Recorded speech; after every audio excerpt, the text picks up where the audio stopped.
कोरोनाच्या पार्श्वभूमीवर कोरोना रुग्णांची जबाबदारी घेण्याचं आणि कोरोना रुग्णांची सेवा करण्याचं व्रत घेतलेल्या वर्षा पागोटे आता आपल्यासोबत जुळलेल्या आहेत आणि कोविडच्या पार्श्वभूमीवर मार्च महिन्यापासून अविरतपणे सेवा दिली.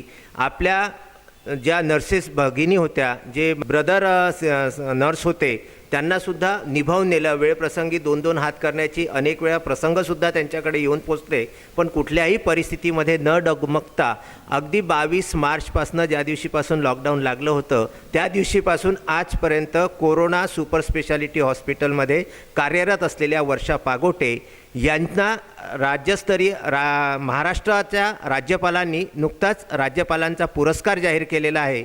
त्यामुळे विदर्भ न्यूजच्या वतीने आपण त्यांचं अभिनंदन करीत आहोत. शिवाय त्यांचा हा एकंदरीत कार्यक्रम जो 22 मार्च महिन्यापासून सुरू झाला होता तो आता अगदी कोविडच्या शेवटच्या टप्प्यामध्ये म्हणजे जवळपास 14 नोव्हेंबर आजच्या तारखेपर्यंत येऊन पोचलेला आहे आणि कोविड जवळपास आता हद्दपार होण्याच्या मार्गावरती आहे. तर एकंदरीत त्यांचा हा प्रवास कसा राहिला आणि याच्यामध्ये आपण त्यांना निमंत्रित केलेलं आहे विदर्भ न्यूजच्या वतीने. मॅडम, आपलं स्वागत आहे विदर्भ न्यूजमध्ये. आणि आज जागतिक मधुमेह दिवसाच्या निमित्ताने सर्वप्रथम मला आपलं एक कौतुक करावं असं वाटतं की अगदी पहिल्या दिवशीपासून जे कोरोना योद्धे होते त्या कोरोना योद्ध्यांच्या फ्रंट फळीवरती मी तुम्हाला बघितलेलं आहे.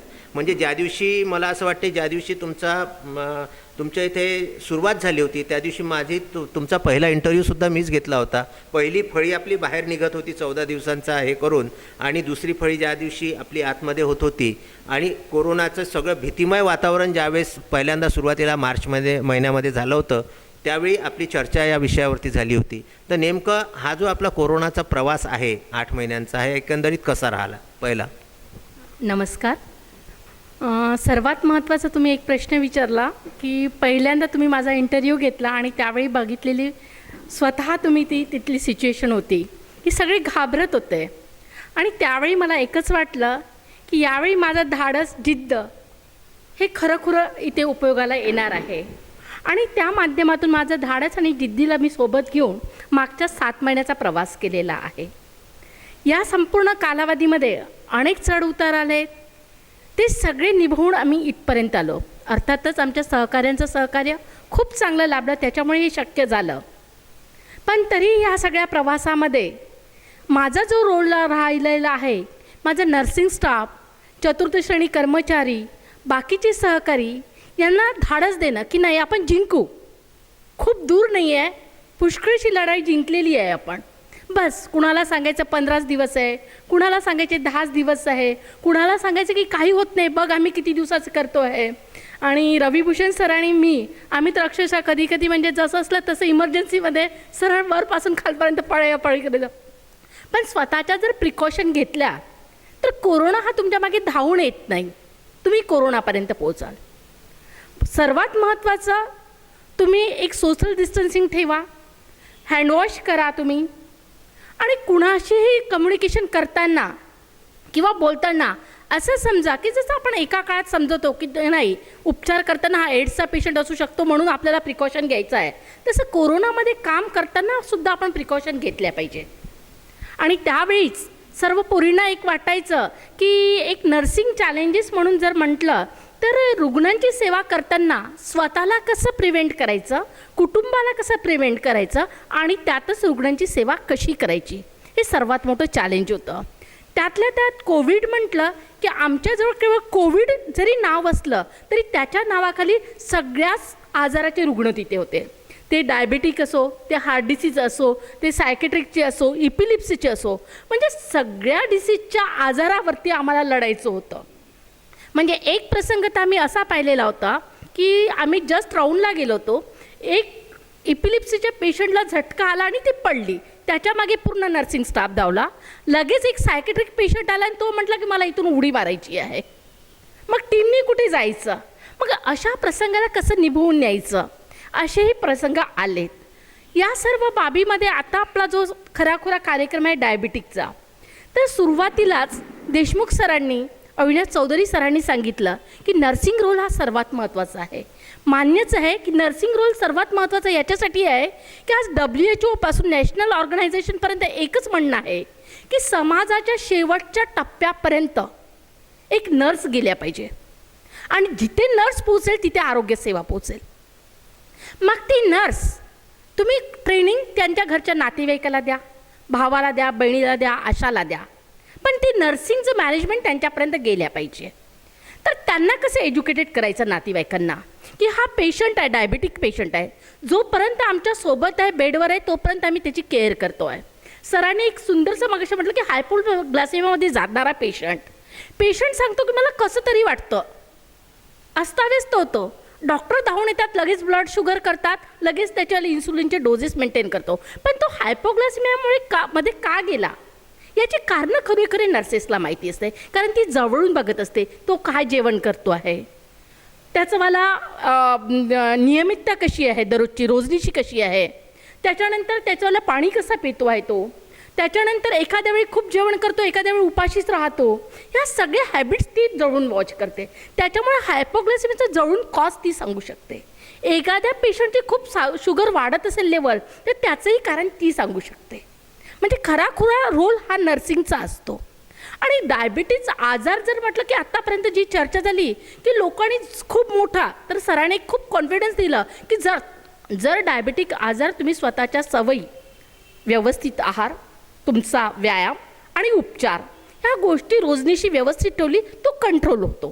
कारण साखरेचं प्रमाण कमी होणे किंवा जास्त होणे म्हणजे आजार आहे. मग ते कमी होणे किंवा जास्त होणे हे तुमच्या एकतर खाण्यापिण्यावर अवलंबून आहे, त्याच्यानंतर तुम्ही कसा उपचार घेतला त्याच्यावरती अवलंबून आहे, त्याच्यानंतर तुमचे व्यायाम कसा आहे, तुमची रोजनीशी कशी आहे, लाईफस्टाईल कशी आहे त्याच्यावरती डिपेंड आहे. पण ह्या सगळ्या गोष्टी समाजाच्या आखरीच्या टप्प्यापर्यंत किंवा ॲडमिट पेशंटला कशा कळाव्यात हा रोल मेन नर्सिंगचा होतो आहे.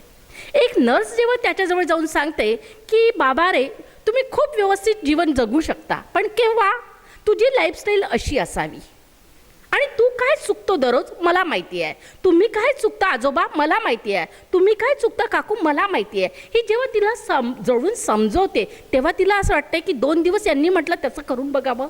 आणि त्या 2 दिवसात जर तिला त्या सर्व गोष्टीचा एक पॉझिटिव्हली रिपोर्टिंग आलं समजा, तर ती निश्चित त्या पद्धतीने विचार करायला सुरुवात करते की नाही मी या सगळ्या आजारावरती मात करू शकते, आणि तिथून सुरुवात होते. समाजाच्या शेवटच्या टप्प्यापर्यंत एएनएम म्हणा, आशा म्हणा, नर्सिंग पोचलेला आहे. त्यांचा सर्वात महत्त्वाचा रोल असतो हेल्थ एज्युकेशन. मग हेल्थ एज्युकेशनचे विविध फॅक्टर बनतात. तुम्ही त्यांना डाएटबद्दल सांगा, तुम्ही त्यांना व्यायामाबद्दल सांगा, चालता फिरता हातपाय हलवत राहा, आणि तुम्ही त्यांना सर्वात महत्त्वाचं हायजीन मेंटेन करायला सांगा. पुष्कळचे शुगरचे पेशंट आम्ही बघतो, स्वतः इन्सुलिन घेण्याचा मस्त प्रयत्न असतो त्यांचावाला. शुगर लेवल चेक करतात, पटकन घेतात, काढतात आणि लावतात. परंतु ते लावताना ज्या तुम्ही ठिकाणी लावून लावल्या, ज्या मसलवर, ज्या स्किनवर लावून ती क्लीन केली होती का, ही सुद्धा बाब, ती लावण्याच्या अगोदर तुम्ही हँडवॉश केलं होतं का, हे सुद्धा बाब तेवढीच महत्त्वाची आहे. त्यानंतर डायबिटीजचा जर पेशंट असेल पोस्ट कोरोना, तर त्या पोस्ट कोरोनाच्या पेशंटची तशीच इम्युनिटी पॉवर कमी झालेली असते. मग इम्युनिटी पॉवर कमी झाल्याच्यानंतर अनेक आजारचा प्रादुर्भाव त्याच्यावर होत असतो. अशावेळी त्यांनी शक्यतोवर एक सोशल डिस्टन्सिंग ठेवून घरात सुद्धा वागणे, घरात अनेक लोक जर आजूबाजूला कोणी आजारी पडलं असेल तर त्यांच्यापासून सुद्धा सुरक्षित राहणे. त्याच्यानंतर आपल्या ज्या स्वतःच्या वस्तू आहेत त्या स्वतःच्या वस्तू बाजूला ठेवणे, सर्वसामान्यामध्ये मिसळू देणं, म्हणजे स्वतःची काळजी त्यांनी स्वतः घ्यायला पाहिजे पोस्ट कोरोनाच्या नंतर. आणि सर्वात महत्त्वाचं म्हणजे डाएट जर मेंटेन केलं, इम्युनिटी पॉवर हा पुष्कळचा डाएटवर मेंटेन असतो. तुम्ही काय खाता, आता पुष्कळ काय होतं की शुगर लेवल कमी होते, जास्त होते, म्हणून काही लोक सगळंच खाणं टाळतात. मग अशामुळे काय होतं की मग त्यांच्या प्रोटीन लेवल सगळ्या लेवल कमी होत जातात, आणि त्याच्यामुळे त्याचा इम्युनिटी पॉवर कमी होतो आणि बाकीचे आजार त्याच्यावर प्रभावी होतात. त्याच्यामुळे एका योग्य डायटिशियनकडून, तुमच्या फिजिशियनकडून किंवा तुमची जी नर्सिंग स्टाफ आहे त्यांच्याकडून गाईडलाईननुसार त्यांना आहार घेणं गरजेचं आहे. आणि यानुसार जर प्रत्येक व्यक्तीने आपली लाईफस्टाईल बनवली तर मला नाही वाटेल की डायबिटीज जिंकेल, नक्कीच आपली आरोग्यसेवा जिंकेल आणि आपण जिंकू आणि आपलं आयुष्य जिंकेल. या सर्व प्रसंगामध्ये मला एकच वाटते की कोरोनामध्ये, कोविड पेशंटमध्ये काम करताना जे आमच्यासोबत अनुभव आले की मधुमेहाचे पेशंट आले. सरांना माहिती आहे, एक चांदूर रेल्वेचे पेशंट होते जैन म्हणून. पेशंट ॲडमिट झाले, लगेच पहिलीची कंडिशन अशी होती की पेशंटचा रिपोर्ट पॉझिटिव्ह दिसला की लगेच अर्ध्या तासात हॉस्पिटलमध्ये. तो कुणात मिसळला नाही पाहिजे. मग अशावेळी तो घरच्या वस्तू सगळ्याच विसरून जायचे. त्याच्या गोळ्या असो, आणि त्याचा पूर्वीचं औषध पाणी, कपडे, त्याचा ब्रश वगैरे सगळे. आणि मग ते जेव्हा हॉस्पिटलमध्ये यायचे तेव्हा त्यांच्याजवळ काहीच नसायचं. मग कोरोना पेशंटचं सर्वात मोठं चॅलेंज आमच्यासमोर निर्माण झालं होतं की त्यांच्या डेली नीड्स कशा पुरवायच्या. मग त्यांचं सकाळी उठून ब्रश करायचा असला, टूथपेस्ट असायचा. मग त्यावेळी लोकांचे कधी कधी पेशंटचे सुद्धा इतके नखरे चलले आम्ही, हमको कोलगेट नाही चाहिए, कारण की त्यांना जबरदस्तीने आणलं असायचं. ते अर्ध्या रात्री उठून कुणाला कधी जसं जसं रिपोर्ट येईल तसा तसा आणायला जायचा. मग ते सगळे झेलताना आमची जी तारांबळ की नाही याला पाहिजे तर करा. आणि वरून खरं सांगते का, प्रत्येकाच्या हातात एक मोबाईल फोन असल्याच्या नंतर मी यांना फोन लावते, मी त्यांना फोन लावते, हे पण एक प्रेशर आमच्यावरती काम करत होतं. त्यांच्यावरती कसं जिंकायचं ही सर्वात पहिले आमच्यासमोरचं आव्हान होतं. त्या आव्हान आम्ही स्वीकारलं, ते चॅलेंज आम्ही स्वीकारलं आणि त्यात आम्ही जिंकलो. आणि आज आम्ही अमरावतीचा जो डेथ रेशो आहे तो फार कमी केलेला आहे. पेशंटला एक चांगलं जीवन जगू शकता, कोरोना जरी असला तरी हा विश्वास आम्ही त्यांना दिलेला आहे. एक चांगलं रुग्णालय तुमच्यासाठी सुसज्ज पद्धतीने 24 तास अवेलेबल आहे. तिथल्या सेवा चांगल्या आहेत हा विश्वास आम्ही अमरावतीकरांना दिला. आणि या सगळ्या बाबतीवरती माझा आज आनंद होतो की आम्ही सुरुवातीपासून तर अखेरपर्यंत आम्ही जो जिद्दीचा एक धडा की कोरोना आम्ही तुला हरवू आणि नंतरच निघू, त्यात आम्ही जिंकलेलो आहोत. धन्यवाद.